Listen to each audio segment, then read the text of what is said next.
Deus e você tem um carro e resolver o problema do banco, né, irmãos? E falando com Deus, vai ser bom participar da campanha, é tão bom participarmos que o Senhor Jesus, Ele sempre tem nos renovado, sempre tem nos abençoado. Então, se o carro lá no São Mateus, ele sai para no banco, resolver o problema no banco. Quando eu voltei, irmãos, o vidro do passageiro estava quebrado, lá dentro estava uma bagunça, né, dentro do carro. Mas eu louvo ao Senhor, por o Senhor ter me dado livramento, né, irmão? Já não sei se eu estivesse dentro do carro, eu podia querer levar o carro, talvez era um carro pedido, né, irmãos, por alguém. Mas o Senhor tem nos guardado, né, irmãos? Confesso que desanimei, confesso que eu fiquei meio cabisbaixo, pensando, falando com Deus. Eu falei, Jesus, é tão difícil a gente ter um bem, né, irmãos? Conseguir um carro, alguma coisa, e o inimigo querer nos culpar, mas glorificado é o nome santo do Senhor Jesus, porque Ele é fiel, Ele é poderoso, Ele é grande. É aquilo que nós viemos buscar, não é pedir ao Senhor, é bater na porta, é insistir. Aí o inimigo tenta, né, irmãos, nos tirar da posição, é que o inimigo tenta nos tirar do foco, mas grande é o Senhor Jesus, e poderoso é Ele. Creia nessa noite de Deus, Ele tem uma bênção reservada para mim, Deus tem uma bênção reservada para você. Talvez o inimigo agora tentou armar alguma cilada, agora para tentar nos desanimar, para tentar nos tirar do foco, para tentar nos fazer, até mesmo não glorificar o Senhor na noite de hoje, mas Ele perdeu mais uma vez. O nome dEle está sendo glorificado, o nome dEle está sendo exaltado. Se é noite de avivamento que nós viemos abrir o nosso coração, esse problema não pode ser motivo de nós glorificar o Senhor, essa angústia não pode ser motivo de glorificar o Senhor, essa enfermidade que você esteja atravessando não pode ser motivo de glorificar o Senhor. Talvez você receba o diagnóstico do médico dizendo, aleluia, alguma coisa, aleluia, sobre, aleluia, esse diagnóstico, essa enfermidade, mas o nosso Deus, para Ele nada é impossível, meu amado, minha amada irmã, que nós viemos essa noite abrir o nosso coração e glorificar o Senhor e as palavras do Senhor Jesus.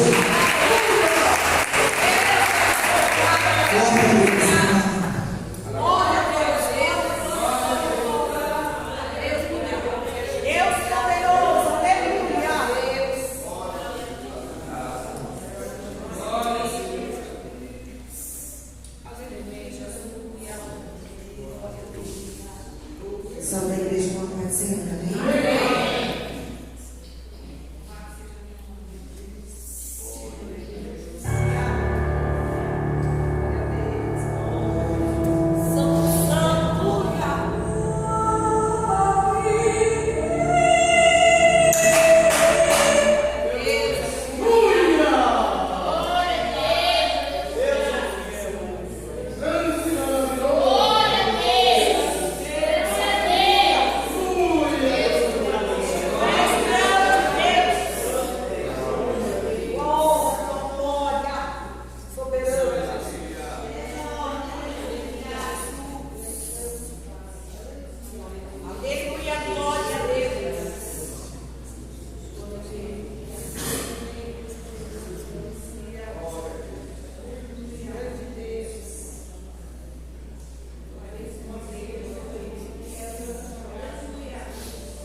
glória a Deus. Quando você se coloca de pé, o evangelista estava falando acerca do livramento, né?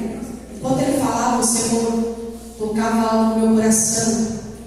Eu não ia falar, algumas pessoas sabem disso, mas o Senhor disse assim: fala, porque hoje é noite de livramento para o meu povo. Não, irmã, você não entendeu, você está no vale, mas mesmo no meu processo tem livramento de Deus. Enquanto você está no vale, Deus está se apresentando para você no vale, dizendo: eu dou livramento para o filho, para o marido, para a esposa, eu dou livramento para a família, e o meu nome vai continuar sendo glorificado, diz o Senhor. Irmão, eu louvo a Deus, porque quando ele estava falando sobre campanha, realmente quando entramos em propósito com Deus, não fazemos campanha por apenas fazer uma campanha e colocar um título, não, a gente se entrega, a gente entra no propósito. E a luta começou desde o primeiro dia que eu coloquei o propósito no meu coração. E minha filha Rebeca estava ali. Quando foi a semana de começar esse propósito, o diabo se levantou de uma forma que ela cortou o pulso, mas foi fundo corte. E o Senhor disse assim para mim: ela não ia sobreviver, mas a minha mão esteve com ela, dando livramento para mim, Rebeca, para a glória de Deus. E mãe, isso é sério, estamos em guerra, estamos em batalha espiritual, mas Deus está dizendo: me adora, porque meu cairão do lado da esquina ou da direita, mas você não vai ser atingido. Pastor, na madrugada o Senhor me deu sonho, eu vi sepultura, e eu não estava entendendo nada. Quando foi de manhã, eu comentei com meu esposo, e a minha filha chega com o pulso cortado.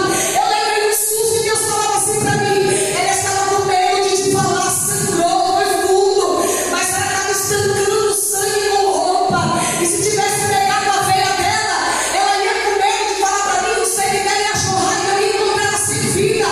Mas a mão do Todo-Poderoso estava com ela, a mão do Todo-Poderoso estava com ela.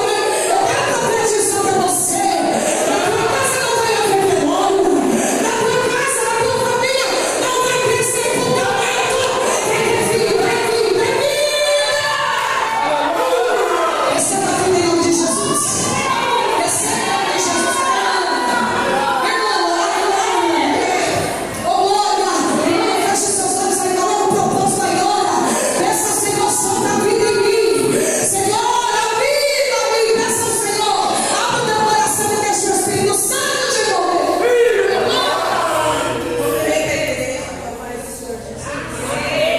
Deus está aí nesse lugar. Pai, eu peço que a cada um curva a cabeça, faça oração. Deus abençoe cada pessoa que está aqui. Deus dá entendimento da sua palavra, meu Pai. Ajuda nós a entender. Abençoa cada lar dessas pessoas que estão presentes. Pai, abençoe a sua presença, Pai. Abençoa cada um de nós. Obrigado, meu Pai, por tudo que faz nas nossas vidas. Assim eu te peço e já agradeço. Amém. Glória a Deus. Nosso irmão Henrique, vem adorar o Senhor, agradecer o nome dele e as ofertas. Os irmãos podem recolher, por favor. Vamos orar pelas ofertas. Convido a igreja para se colocar sobre os pés. Senhor meu Deus, Pai Todo-Poderoso, que a tua honra, a tua glória, o teu poder, o Senhor possa derramar a tua glória, Senhor, a tua presença sobre cada porta, sobre cada vida, Pai, que se encontra neste lugar, a cada um que vai ofertar, dizimar na tua casa, que o Senhor possa engrandecer o teu poder e a tua graça, abrir as portas para os teus filhos de uma forma sobrenatural, porque eu creio, Senhor, que onde tem porta fechada, diante de ti não tem, Papai querido, que o Senhor possa derramar a tua paz e a tua presença, em nome de Jesus.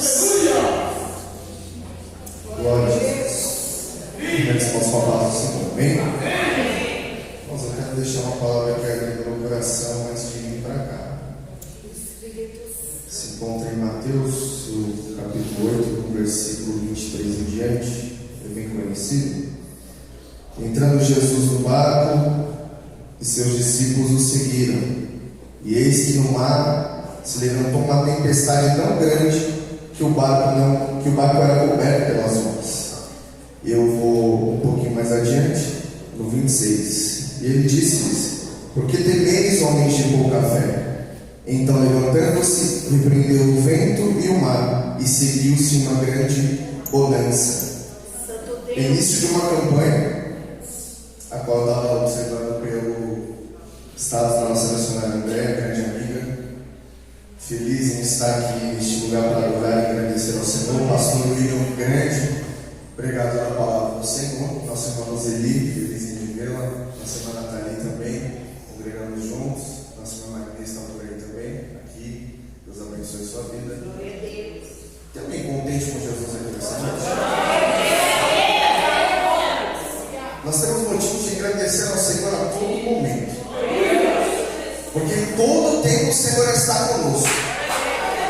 Eu entendo que no barco o Senhor já sabia o que ia acontecer, ele estava dormindo. E na minha vida e na sua vida não é diferente. Quantas vezes nós estamos passando por uma provação tão grande que parece que nosso barco vai afundar, mas o Senhor ele está dizendo para mim e para você nessa noite: eu estou contigo. Continue navegando nesse navio, porque eu estou contigo. A sua vitória está do outro lado, mas tem que crer, tem que adorar, tem que agradecer, exaltar, porque ele é digno de adoração. Aleluia.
Tudo em silêncio.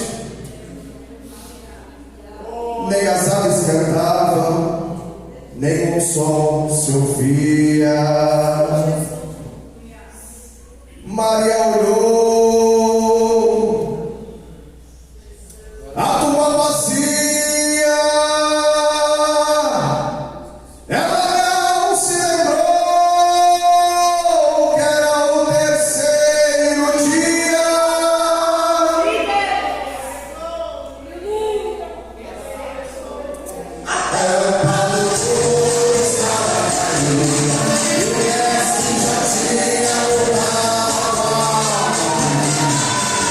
Onde está o meu mestre de Maria? Veio respondeu, e uma voz conhecida, Maria, se fez ouvir.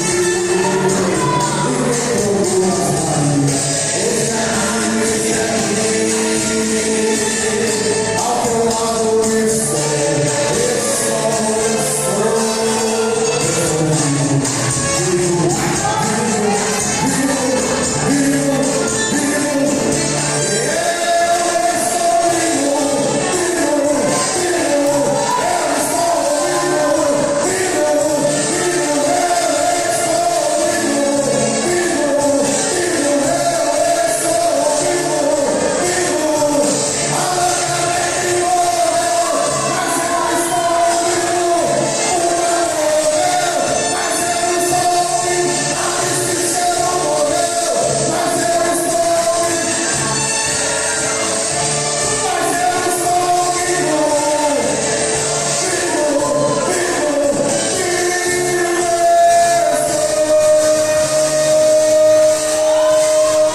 Glória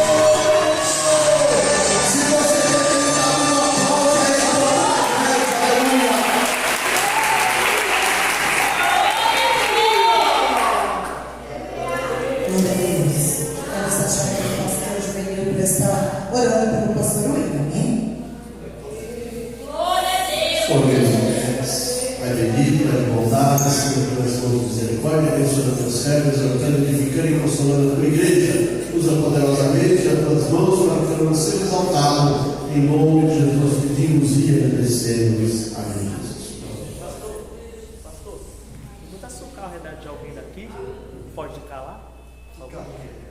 É um carro. Tá na porta do vizinho lá, o vizinho tá querendo sair com o carro. É um carro? Tem alguém com carro? Aí tá. Forte carro.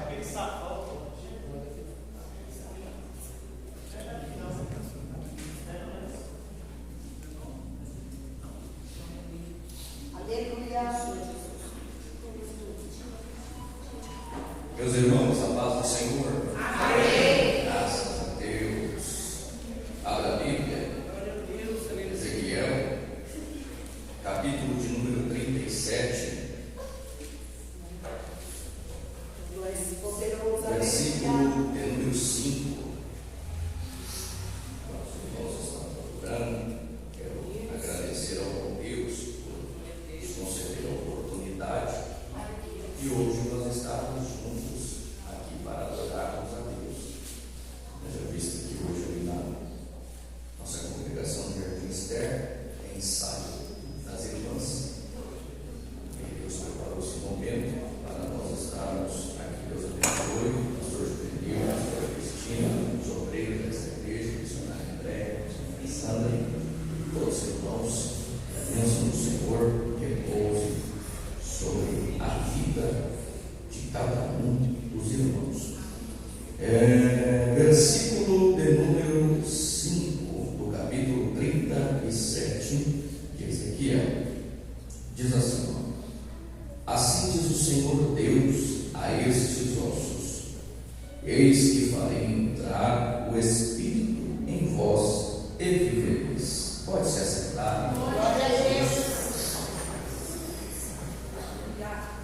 Deus é maravilhoso, uma presença maravilhosa entre nós aqui nessa noite, neste culto de adoração ao nome do Senhor, onde Deus tem sido glorificado.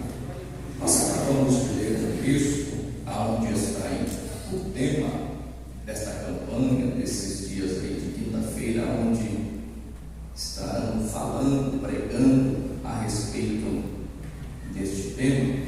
nós estamos vendo aqui um cenário, né, de um vale de ossos secos. Este vale de ossos secos, ele representa, ele tipifica o povo de Israel, a nação de Israel. E aqui Deus, por sua vez, utiliza a figura do profeta no meio do vale para apregoar, para profetizar, né, vida, ressurreição no meio deste vale. Haja vista que Deus, por sua vez, escolhe o profeta Ezequiel para esta tarefa. Aqui é uma visão, aqui não é literal, é uma visão. Veja que os primeiros versículos vai dizer: veio sobre mim a mão do Senhor, e Ele me levou pelo Espírito do Senhor e me deixou no meio de um vale, que estava, esse vale como cheio de ossos, e me fez andar ao redor dele, e eram muito numerosos na superfície do vale, e estavam sequíssimos. Deus então, por sua vez, chama Ezequiel. Deus convida Ezequiel. Haja vista que Ezequiel ele vem de uma linhagem sacerdotal. Ezequiel, filho de Buzi, ele vem de uma linhagem sacerdotal, mas Deus, olhando para ele, achando graça, Ezequiel começa a entender os mistérios de Deus, a entender a chamada de Deus. Capítulo de número 1, nós vamos ver, vamos observar esse profeta olhando, tendo algumas visões, vendo o céu aberto junto ao rio Quebar, vendo rodas de fogo girando, entre outras rodas, e Deus mostrando para ele, dando algumas visões para ele. Esse profeta Ezequiel, que no capítulo de número 2, Deus começa a falar com ele, direcionar ele, e dizendo para ele: olha, enquanto o Senhor falava comigo, o Espírito do Senhor me colocou de pé. Ou seja, Deus impulsionou, Deus colocou ele de pé, Deus colocou ele para ouvir as suas palavras.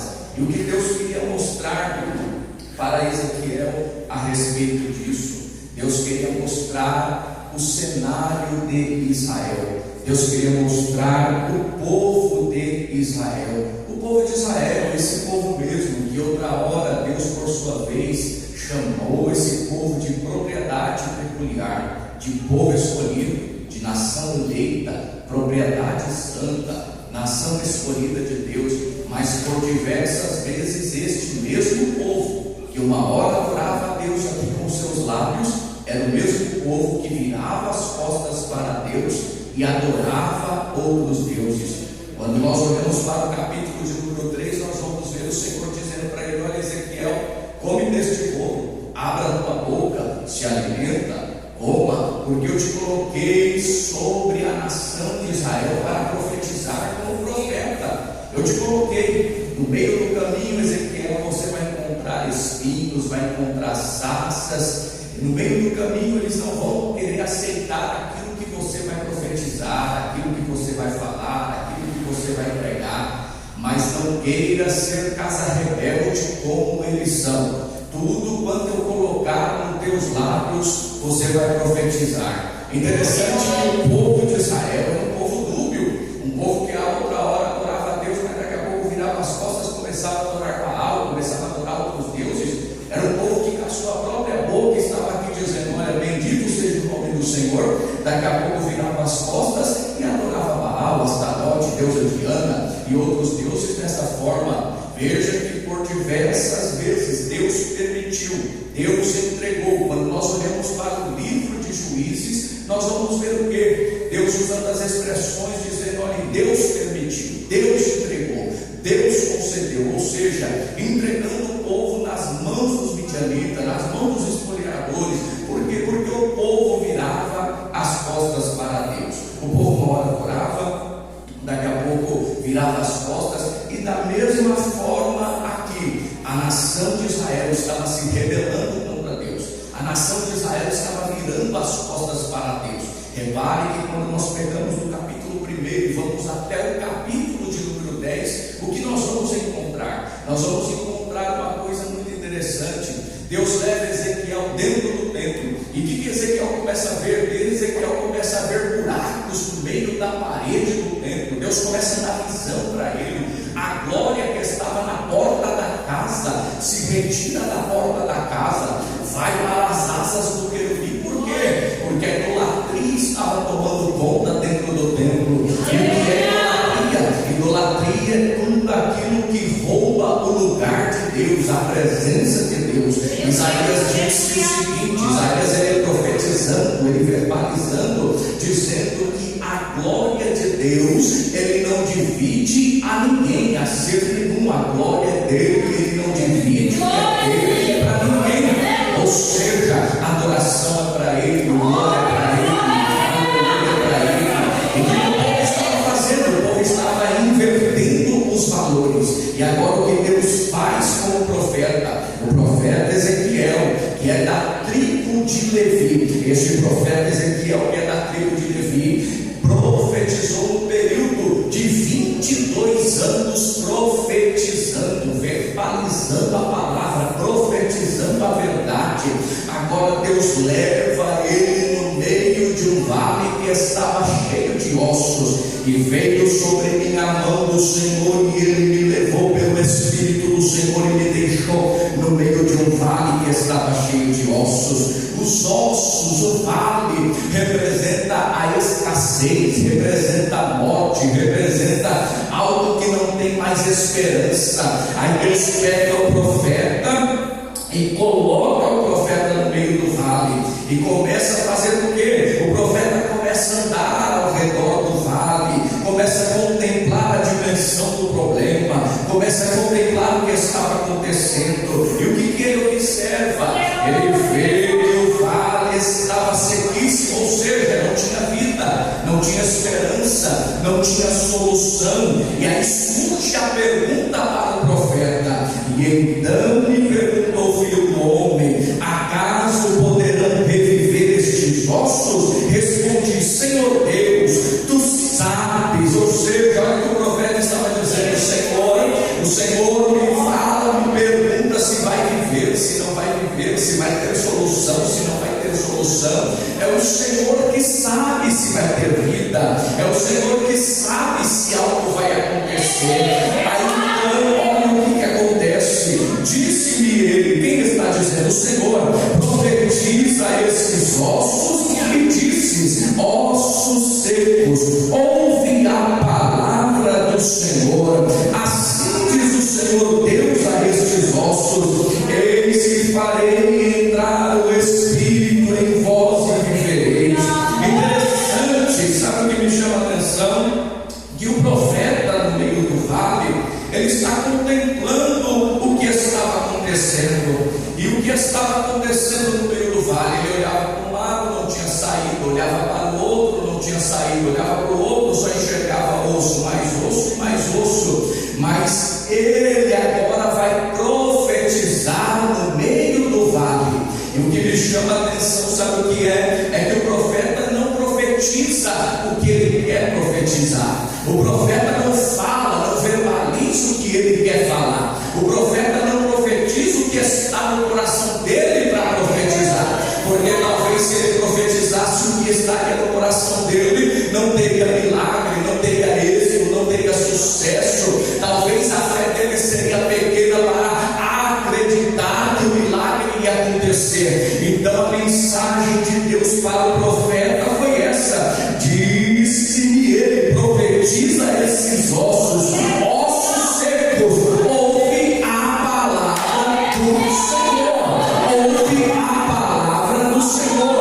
A Bíblia diz que a fé ela vem pelo ouvir, e ouvir o que? A palavra do Senhor.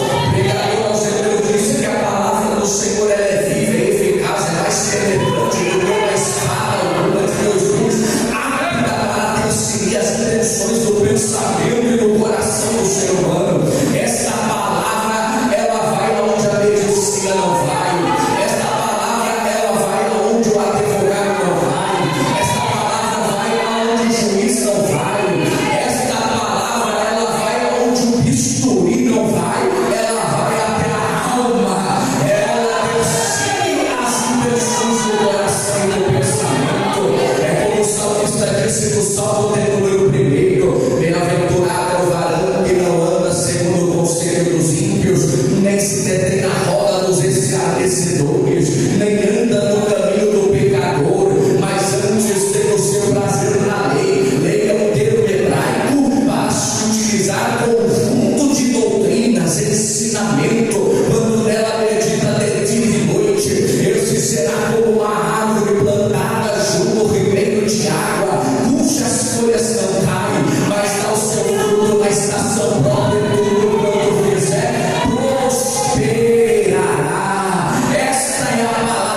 profetizar aquilo que lhe deu coragem.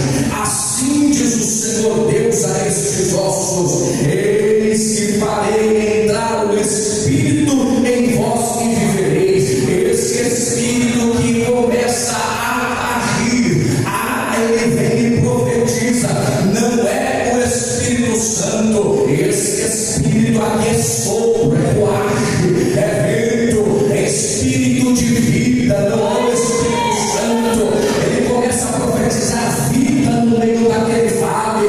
E aí, versículo de número 6 começa a dizer o seguinte: porém, tendoi sobre vós, farei crescer carne sobre vós estenderei pele, porém em vós o Espírito, e vivereis, e sabereis que eu sou o Senhor. Agora preste muita atenção nisso aqui. Olha o versículo de número 7. Então, vírgula, profetizei o que? Segundo que lhe fora ordenado.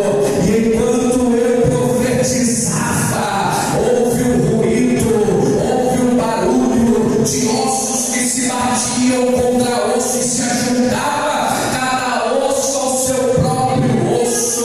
Olha só, o profeta começa a profetizar. E profetizar o quê? A palavra que ele ouviu de Deus. Ele recebe a direção. Enquanto ele profetiza, alguma coisa começou a acontecer. E o que começou a acontecer? Começou a haver ruído, começou a haver barulho, ossos começaram a bater ossos contra ossos e começaram a se ajuntar, cada osso ao seu osso.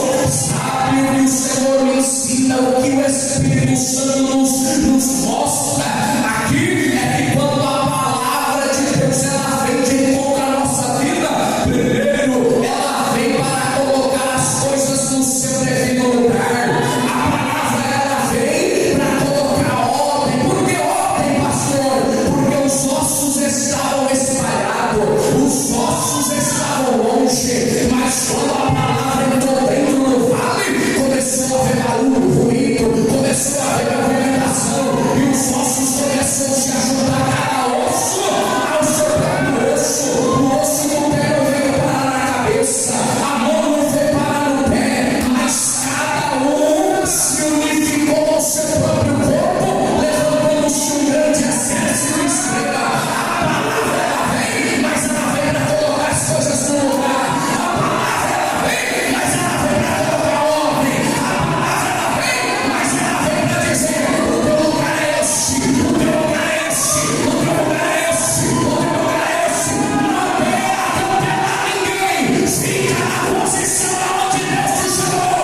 Não queira passar na frente. Se Deus te chamou para louvar, louva. Se Deus te chamou para pregar, prega. Se Deus te chamou para evangelizar, evangeliza. Mas não atropela.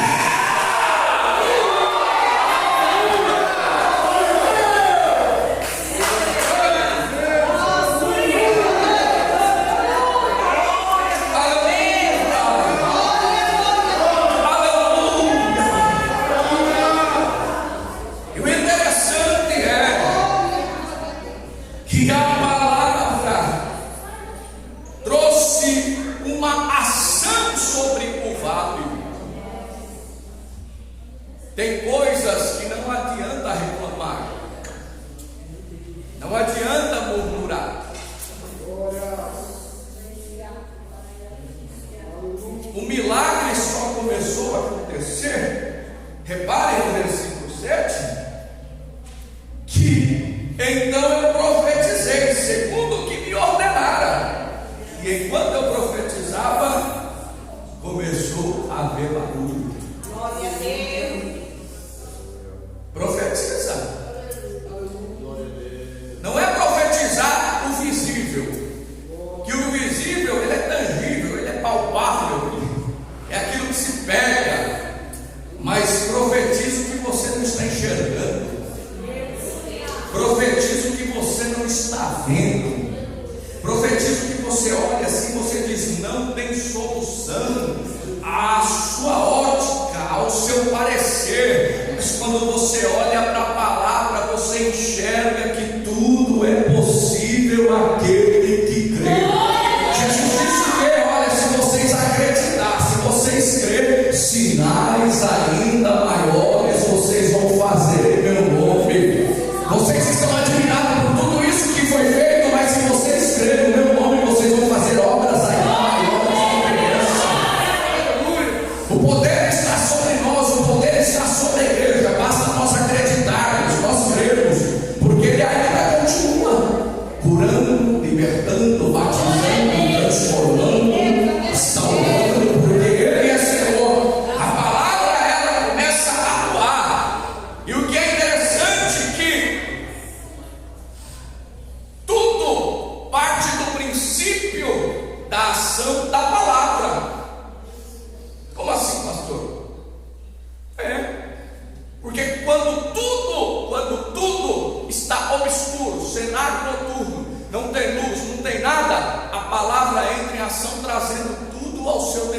lugar. Como assim? É só olhar no princípio. Olha em Gênesis. O que a Bíblia vai dizer? Que a terra era sem forma, vazia. Se nós olhar o cenário de Gênesis, nós vamos ver o quê? Meu Deus, é uma catástrofe. Não tem forma, é vazia. Mas quando o Senhor falou, haja, a palavra começou a entrar dentro do que era abismo, a palavra começou a entrar dentro do que era noturno, a palavra começou a entrar dentro daquilo que aos nossos olhos não tinha mais solução, começou a ter solução. A palavra ainda, ela tem o poder ainda de avivar, animar, colocar de pé.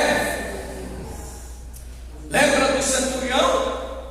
Jesus estava passando em Cafarnaum, e ele ouve falar que Jesus está passando em Cafarnaum.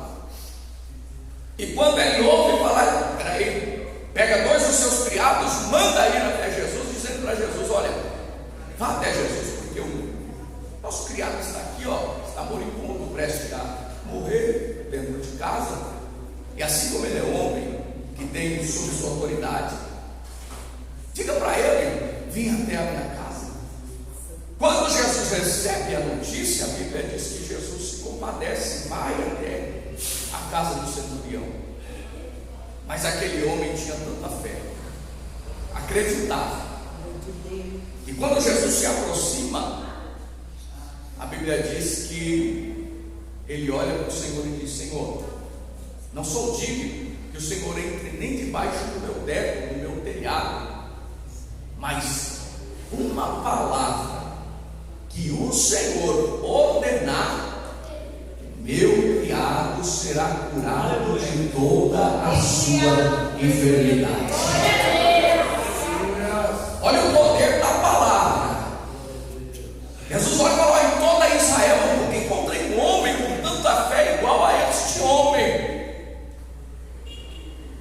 a ponto de crer, de acreditar que não precisava, que não era necessário nem o Senhor entrar debaixo do teu teto, mas se o Senhor liberasse uma palavra, o problema já tinha resolvido.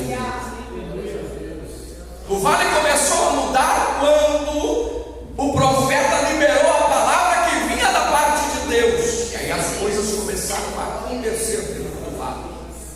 Essa palavra ela é tão poderosa,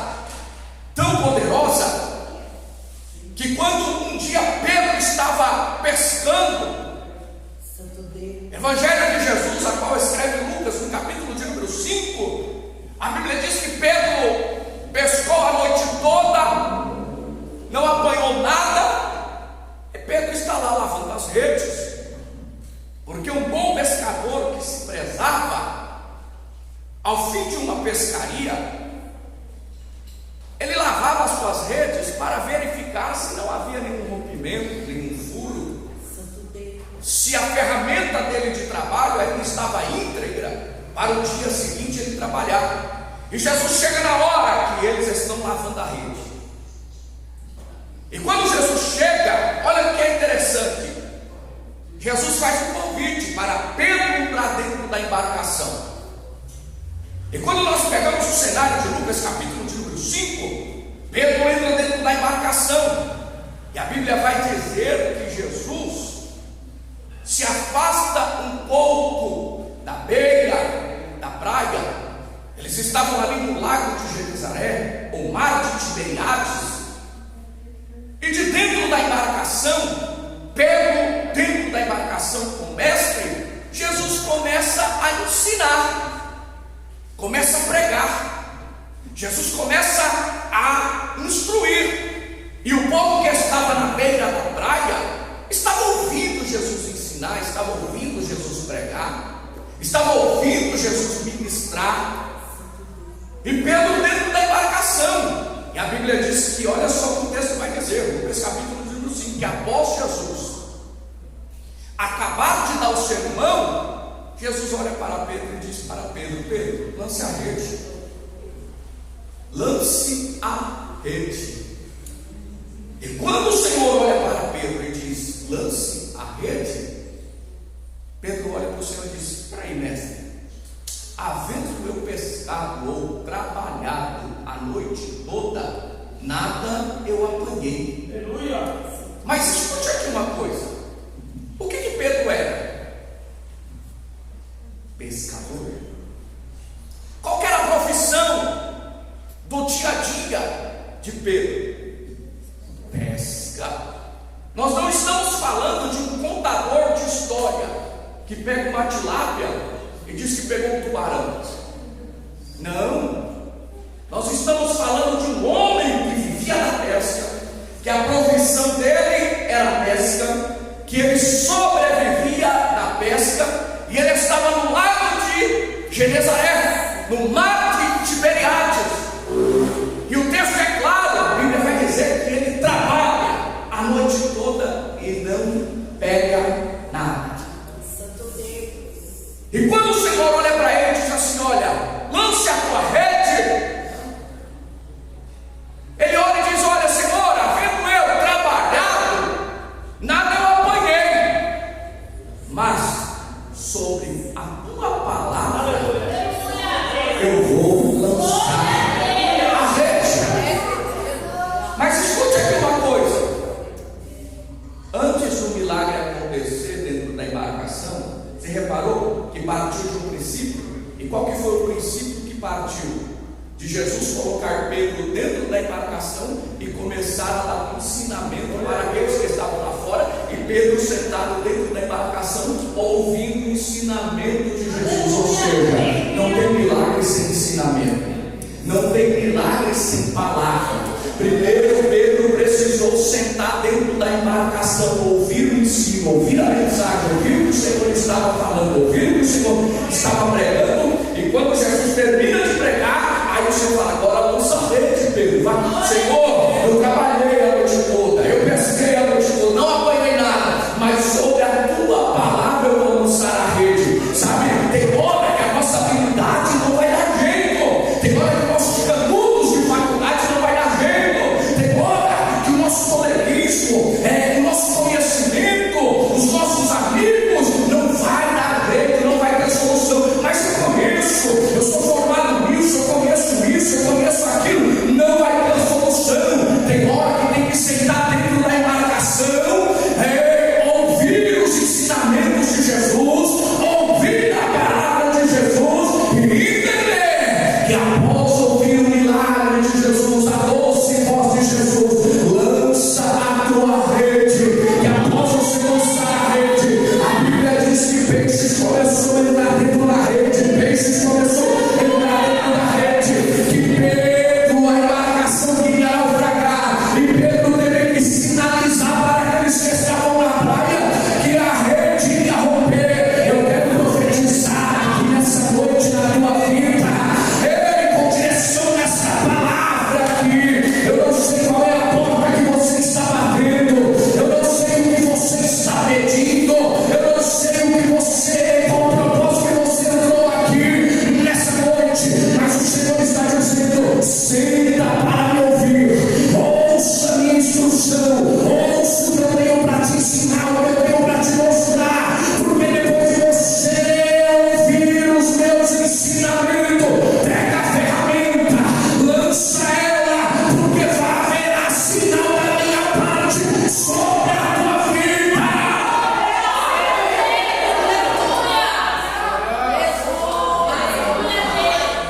Sabe qual é o problema? O problema é que nós, muitas das vezes, não queremos dar credibilidade à palavra. Nós não queremos dar credibilidade ao que o Senhor nos mostra. Quer ver uma coisa? Mateus capítulo de número 7, versículo de número 24, o Senhor vai fazer a comparação de dois homens. E olha só que coisa interessante. Jesus vai dizer sobre os dois fundamentos. Ele vai dizer assim: ó, todo aquele, pois, que ouve estas minhas palavras e as pratica, será comparado a um homem prudente que edificou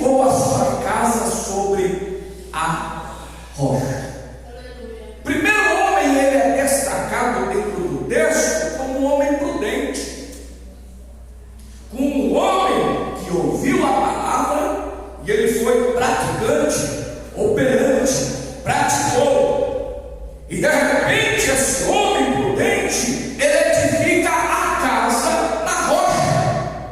E a Bíblia diz que após ele edificar a casa na rocha, caiu a chuva, transbordaram os rios, sopraram os ventos e deram com ímpeto contra aquela casa que não caiu. E por que não caiu? Porque foi edificada sobre a rocha. Mas na mesma medida, olha só o que a Bíblia vai nos mostrar. E na mesma medida, o Senhor vem numa contrapartida dizendo: e todo aquele que ouve estas minhas palavras e a não as pratica, ou seja, ele é só ouvinte, mas ele não é praticante. Ele só ouve, mas ele não executa. Ele só ouve, mas não coloca em prática nada daquilo que o Senhor está passando para a vida dele. Aí o Senhor vem dizendo o seguinte: todo aquele que ouve essas minhas palavras e não as pratica será comparado a um homem insensato que edificou a sua casa na areia. Olha que coisa! Um homem é prudente e coloca a casa na rocha, ouve as palavras e pratica. Outro é insensato porque só ouviu, mas não edificou a casa, não praticou as palavras e somente edificou a casa na areia. Rocha fala do trabalho, do esforço. Areia fala do caminho da facilidade, do que é viável, do que nos enche os olhos, o que é mais fácil. O prazo, o tempo vai ser mais curto. Só que aonde vai estar a diferença? Olha o texto. Esse que edificou a casa na areia não foi poupado das consequências do tempo. Por quê? Porque olha o que diz o texto: e caiu a chuva, transbordaram o rio, sopraram o vento e deram com ímpeto contra aquela casa, e ela desabou, sendo grande a sua ruína. Você reparou uma coisa? Que há dois homens, prudente e insensato, rocha e areia. Um ouviu a palavra e praticou, o outro só foi ouvinte. Só que reparou que o mesmo vento, a mesma chuva, a mesma tempestade que bateu para aquele que estava na casa da rocha, foi a mesma chuva, o mesmo vento, a mesma tempestade que bateu para aquele que estava com a casa na areia. Não houve diferença. Não é porque a casa está na rocha, não é porque a casa está na... Não houve. A chuva foi a mesma, a tempestade foi a mesma. A diferença é aonde nós estamos edificando a nossa casa, e quando nós estamos dando credibilidade e estamos aqui fazendo conforme a palavra de Deus nos orienta. Você já viu aquele ditado? Quando muitas das vezes alguém não gosta de uma coisa, ele fala assim: isso aqui para mim não serve não, foi para outro. Ah, isso aqui entrou pelo um ouvido e saiu pelo outro. Ah, isso aqui era para fulano, isso aqui era para ciclano. Nunca é para ele, nunca é para ela. Sempre é para o outro, mas nunca é ele. Só que o problema é que nós precisamos ser operantes naquilo que nós ouvimos. A diferença vai ser naquele grande dia. Vai ser naquele grande dia. É como a Bíblia diz, que o joio e o trigo, eles crescem junto. Crescem junto. Mas a separação quem vai fazer naquele grande dia é o Senhor. Meu Deus. A minha casa precisa estar alicerçada. Eu não posso vir para um culto como esse, como essa campanha hoje, e só ser ouvinte daquilo que está sendo pregado, daquilo que as irmãs estão falando, mas eu preciso executar, eu preciso pôr em prática. Você chega lá dentro da tua casa, vai profetizar lá dentro do quarto, vai profetizar, meu filho está, ó, sua treva, não.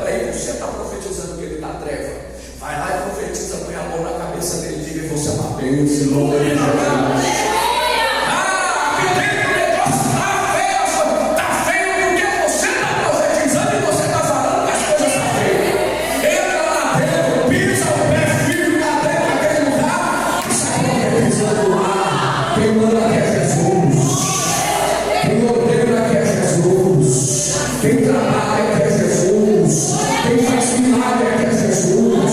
Está profetizando que a minha família é uma bênção, a minha casa é uma bênção, os meus filhos é uma bênção, o meu esposo é uma bênção. Vai lá, ainda que você olhe com os olhos e não enxerga, mas está profetizando e dizendo: eu e a minha casa serviremos ao Senhor.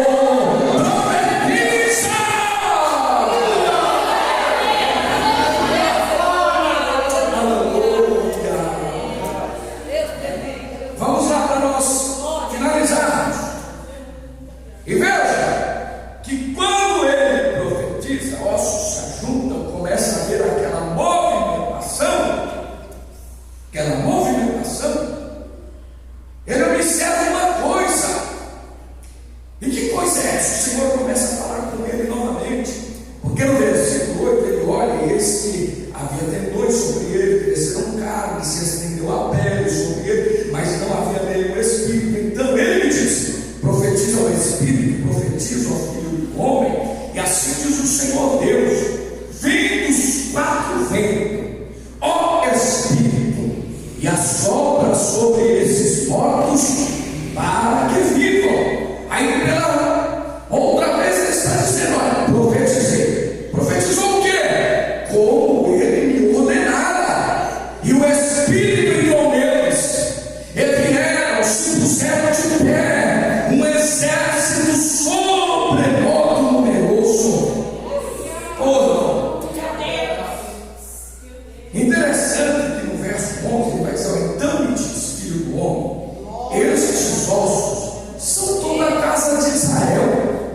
Eis que dizem: os nossos ossos se secaram, pereceu a nossa esperança, e estamos todos exterminados. Portanto profetiza, assim diz o Senhor Deus: eis que abrirei as vossas sepulturas e vos farei sair dela, ó povo meu, e vos trarei à terra de Israel. Tipificação aqui da morte, tipificação de um estado deplorável. O Senhor dizendo: ainda que vocês estejam mortos, mas ainda há esperança. E eu, olha o que Jesus estava dizendo: eu sou o Senhor, que vou abrir as vossas sepulturas e vos farei sair dela. Tem esperança, irmão? Ainda tem esperança. Ainda tem esperança. Nada aos olhos de Deus e ao controle de Deus se dá por perdido. O homem, muitas das vezes, na sua pequenez, ele olha e diz: não vai, daqui não vai sair nada, daqui não vai ter jeito, daqui não vai ter solução. Mas quando Deus olha do céu, é como Provérbios diz: no coração do homem vem as preparações, mas a última palavra vem da boca de Deus. O salmista disse que um cavaleiro ele se prepara, ele prepara o seu cavalo para a batalha, mas a vitória ela vem de Deus. É de Deus. E finalizo aqui, olha, versículo de número 13: saberei que eu sou o Senhor, quando eu abrir a vossa sepultura e vos fizer sair dela, ó povo meu, porei em vós o meu espírito e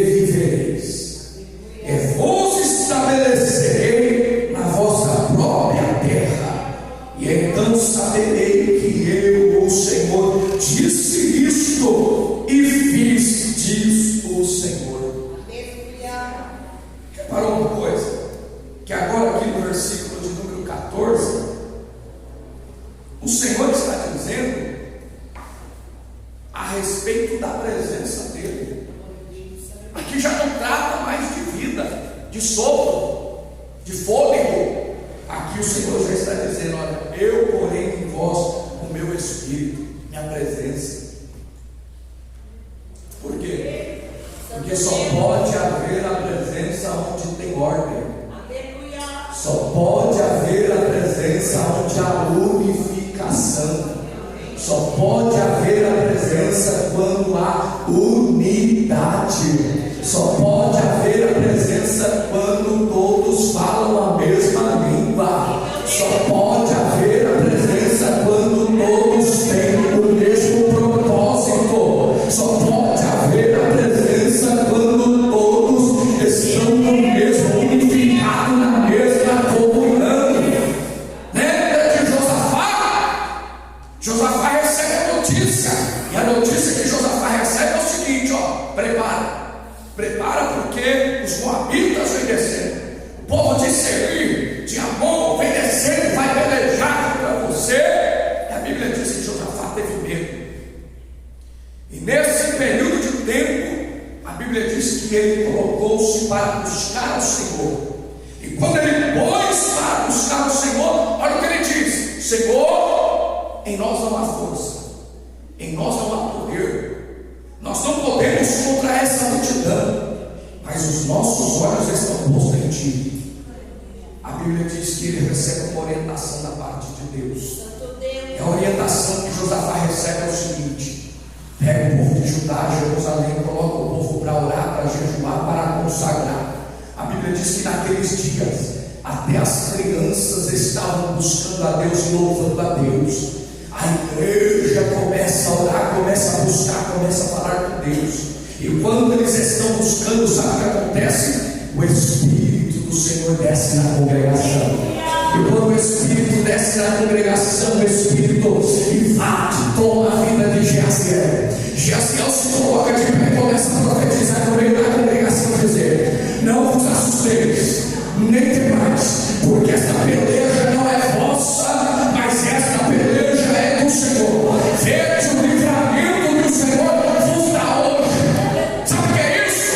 Quando todos estão unificados, estão entendendo a mesma comunhão, a mesma língua, o mesmo dever. A obra não é do pastor, a obra não é da missionária, a obra não é da líder do ciclo de oração.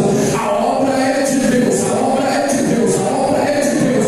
Quem dá o crescimento é Deus. É como Paulo chegou na igreja de Coríntios e o povo estava todo confuso. Um estava dizendo: eu sou de Apolo, o outro: eu sou de Cefas, eu sou de Paulo. Aí Paulo entra dentro da igreja, começa a pregar e dizer: mas quem é Paulo?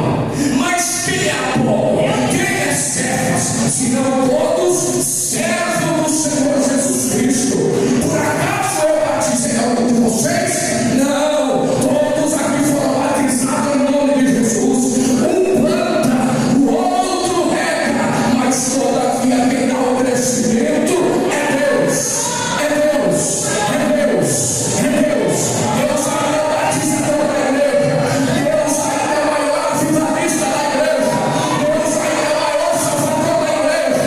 Deus ainda é aquele que é a cura da igreja. Quem é Paulo? Quem é Cefas? Todos servem, mas Deus é aquele que ainda dá o crescimento na igreja.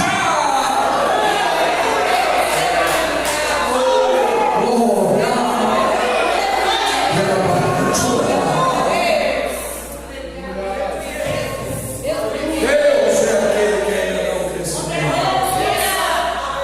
Deus abençoe a tua vida, tua casa, a tua família, a tua parentela, e tudo quanto você colocar a palma das mãos, a planta dos pés, o Senhor Jesus continue lhe prosperando. Aplauda Jesus Cristo.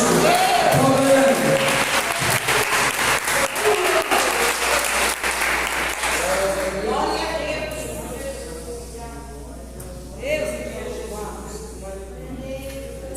Glória a Deus, graças a Deus por essa palavra de ensinamento, né?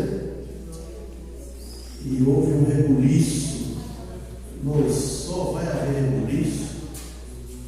E Deus, quando eu falo com Deus, Ele é Deus de movimento. Só vai haver rebuliços, né? Não é rebuliço de guerra, destruição. vai ter um rebuliço em nossas vidas, um avivamento, quando foi dito aqui, quando nós obedecemos a palavra de Deus, entendemos, nós temos que entender a palavra. O que modifica é a palavra, né? Nós somos transformados pela palavra de Deus. Então é Deus que faz esse movimento. Quanto mais nós trabalhamos, Ele vai trabalhando por nós, né? Ele não faz um conserto, um convoy. Cuida do reino de Deus e da sua justiça. As demais coisas serão acrescentadas. Nós queremos fazer primeiro a nossa justiça, a nossas vontades, para quem sabe uma hora só não tem fim, nós fazemos a vontade de Deus. Tem que ser o contrário, né? Ele fala assim: ó, os gentios pensam dessa maneira, mas não somos gentios, segundo a nossa mente. Agora nós somos servos de Deus, então nós temos que entender realmente a palavra. Vamos viver dentro dessa palavra, amém? Domingo nós temos escola dominical, não sei se vai ter algum trabalho aí, talvez os adolescentes, né? Sexta manhã, ou sábado. O que é? Sábado, né? Vai estar cooperando no trabalho, amém? Vamos continuar orando a Deus em favor dos mais fracos na fé e orar uns pelos outros, amém? Nos colocando de pés. Glória a Deus. Queremos agradecer a Deus de todo, pastor William, que nos trouxe essa palavra, os demais irmãos, o cantor e os demais irmãos, que Deus possa abençoar o grande irmão. Nosso irmão, Deus passou, sumiu. Adilson, orando a Deus, e pastor Marcos, nos sumiu pela presença. Glória a Deus, irmãos. A paz do Senhor, mais uma vez, amém? Nós tocamos no céu, vamos ao Senhor e agradecer ao Senhor.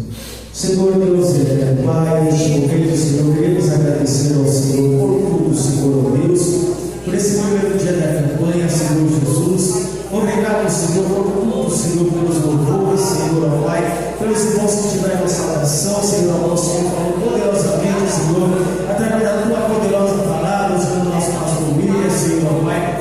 Pedimos ao Senhor, ó Pai, que o Senhor nos leve em paz para o nosso lar, Senhor, de todo todo, período de todo mal, Senhor, da bala pedida, Senhor, sanidade, Senhor, deu uma boa noite de sono na sua presença, Senhor, nos abençoa, Deus, em nome de Jesus. Amém e amém.